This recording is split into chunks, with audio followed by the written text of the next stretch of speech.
Hello everyone, aloha, it's Victoria. And today I'd like to talk about digestion and that evil, nasty digestion that just seems to not go away for a lot of people, and they don't know why. They think they're doing all the right things, they think they're eating very well, and you might be eating cleaner foods and stuff, but it does take time for your body to adjust, and also you have to make sure you're digesting well with the right fluids. And you want to drink water before your meals. You'd like to get a lot of juices going to digest your foods. You could watch Durian Ryder and subscribe to him. He talks about this in his videos. But for people that are watching me that are not subscribed to other YouTubers, I'm happy to share with you things that I've learned over the years with Dr. Douglas Graham that wrote the 80-10-10 book, and I really respect his work and a lot of others that I've accumulated over the years. And so I like the idea of having a mono meal, which is one meal at a time, one fruit at a time, and you just have more of a digestion, less issues with digestion, and you have more smooth sailing, okay? So what happens with a mono meal is that it's a much cleaner way to eat. You're having maybe 6 or 7 papayas at a time, and the fibers and everything, all the enzymes that are in that one fruit act as, one solid food. And your body doesn't get confused, and there's nothing else digesting at the same time, and fruit should be eaten alone. And basically, the whole idea, if you look in nature, which I like to do, you look in nature and you see, why would we have a mono meal? Well, if you were walking along the way and you saw some apples in an apple tree, you'd pick the apples and start eating them until you were done, and your body would know when it's done, and your taste buds would know when they were done. So you'd kind of just stop, and that's it. So your body knows what it's doing, and an animal does the same exact thing. It eats until it's full. It doesn't have emotional eating problems, whatever. So you wouldn't go to different trees and cut up some fruit and make a fruit salad. There are fruits that are digestible together, which are good. Maybe there are fruit trees that are growing next to each other, but essentially mono meals are the best way to go. High water content foods could be eaten with other high water content foods. Now, if you want to look at a natural hygiene food combining chart, that's a really good head start for you, and you can definitely get those online, and you can find out what doesn't digest with. You wouldn't have a banana, you wouldn't have a citrus fruit right after a banana. It's not the most ideal thing to do. You have bananas and dates, it's more of a dense, power punch of fruit, and you'd have high water contents, and you wouldn't have fats before fruit, fatty fruit like an avocado before. You would eat watermelon, and the reason being is because it takes longer for your body to digest fat. And when the fat's in there, the watermelon wants to pass through, and it can't pass through, and it gets all digestion problems. So you think you're eating really well, and you really are, and applaud yourself for that.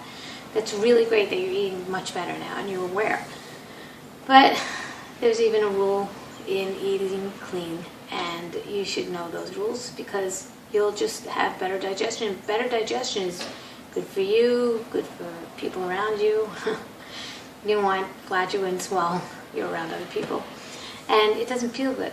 And you're also hindering weight loss, or I should say fitness and health gains, because your body is too busy digesting foods that it really is getting too complicated. You don't want to tax your body any more than you do.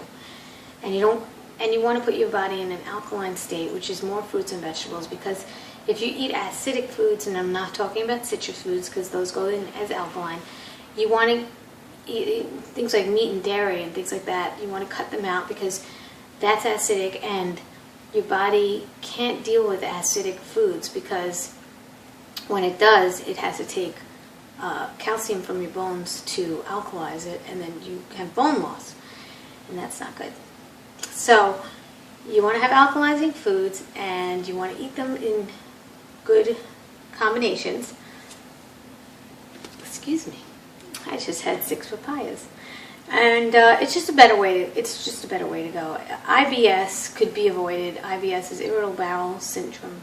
It could be avoided by properly combining your foods and eating the right kinds of foods, and hydration is really key. You want to hydrate while you're exercising too. I mean, a lot of people don't drink water until after their run. Not the best idea ever. I used to do that. I used to think it was a waste of time to stop. I'd rather stop and drink than not drink at all and keep going.